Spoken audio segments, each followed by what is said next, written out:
Ini apa ya? Pak, mau nanya. Gimana, Dek?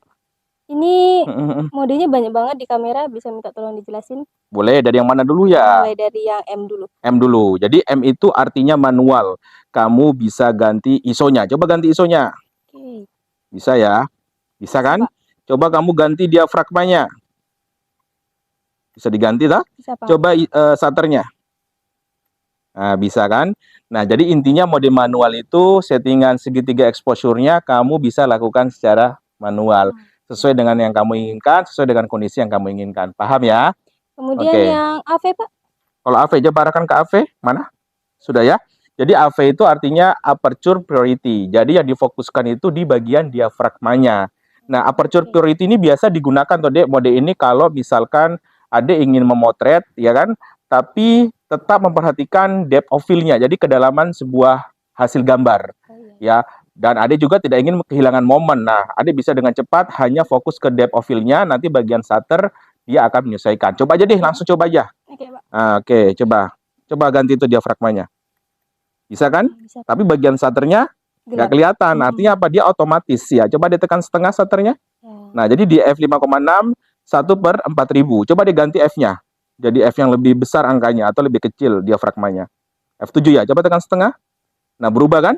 Di 1, 2 dia berubah. Jadi tergantung dari si lensa ini menangkap cahaya. Ya kan? Dia akan menyesuaikan. Intinya AV ini shutter speed-nya yang otomatis. AV-nya atau diafragmanya bisa dilakukan secara manual. Paham ya? Paham, Pak. Kemudian yang TV, Pak. TV. TV itu bukan TV yang kayak di rumah ya. TV itu artinya shutter priority. Jadi kebalikan dari AV tadi, Dek. Tadi kalau AV kan diafragma ya. Iya. Kalau yang ini yang diatur itu shutter speed-nya. Kita coba. Tuh, ya kan? Shutternya bisa diganti kan? Coba digeser. Tapi bagian diafragmanya hitam, ya kosong. Tapi nanti dia akan otomatis. Coba dia tekan setengah. Tuh, jadi di 1/60, kemudian ISO 800, kita dapat di f22 karena kamu bidik bagian bawah itu. Ya, paham ya? Iya, paham, Pak. Paham. Nah, ini digunakan untuk apa sih shutter apa yang TV ini? TV ini biasanya kalau Pak Guru dengan anak-anak, teman-temanmu, adik-adikmu ya, itu biasa gunakan kalau misalkan kita foto yang membutuhkan momen yang cepat, macam orang bergerak dengan cepat. Bayangin aja kalau kita pakai manual, lama settingnya kan, semua harus disetting. Jadi biarkan ISO-nya otomatis, biarkan diafragmanya otomatis, tapi shutter speed-nya yang kita tinggiin seperti itu. Oke, paham ya? Paham, Pak. Oke, apa lagi yang mau ditanyakan? Kemudian yang P, Pak.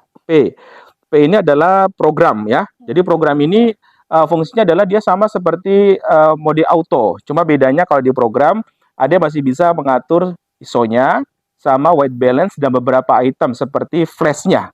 Ya, kalau yang auto nggak bisa. Coba Ade ke mode P sudah? Coba kita lihat displaynya.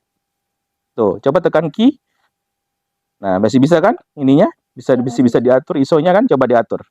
Geser aja di sini, ya. Bisa ya? Oke. Kemudian bedanya apa lagi, Dek? Kalau mode P ini, mode auto ya, yang mode A, coba. Mode A ini kan biasanya kalau misalkan kita foto itu kan agak gelap dikit, dia punya flash ini langsung terbuka secara otomatis ya. Itu akan sangat mengganggu. Tapi kalau di mode P, dia punya flash itu bisa kita aktifkan dan tidak aktifkan sesuai dengan keinginan kita. Jadi kalau mau aktifkan tinggal ke P aja, coba. Sudah? Oke, kemudian tekan di sini. Nah, terbuka. Ya kan? Jadi kalau ditekan baru dia kebuka. Artinya kita bisa setting flash built-in-nya tergantung yang kita inginkan. Apakah mau terbuka apa tertutup. Atau on atau off. Ya? Oke, Pak. Paham ya? Paham, Pak. Nah, nanti kalau misalkan Anggun tanya nih, kira-kira mode mana yang baik untuk belajar? Kalau untuk belajar, Pak Guru sarankan langsung ke manual aja. Ya, mode M. Karena dengan mode manual ini, Anggun akan terbiasa dengan penggunaan ISO, diafragma, sama shutter speed, ya, kira-kira posisi yang pas seperti apa di situasi foto yang berbeda-beda. Paham ya? Paham, Pak. Sudah belajar segitiga exposure? Sudah, Pak. Tapi agak lupa nggak? Sedikit. Ya udah, nanti kita bahas lagi di next ya, berikutnya ya. Yang penting Anggun tahu dulu fungsi-fungsi yang tadi, ya kan? Iya, Pak. Siap. Oke, selamat belajar. Terima kasih, Pak.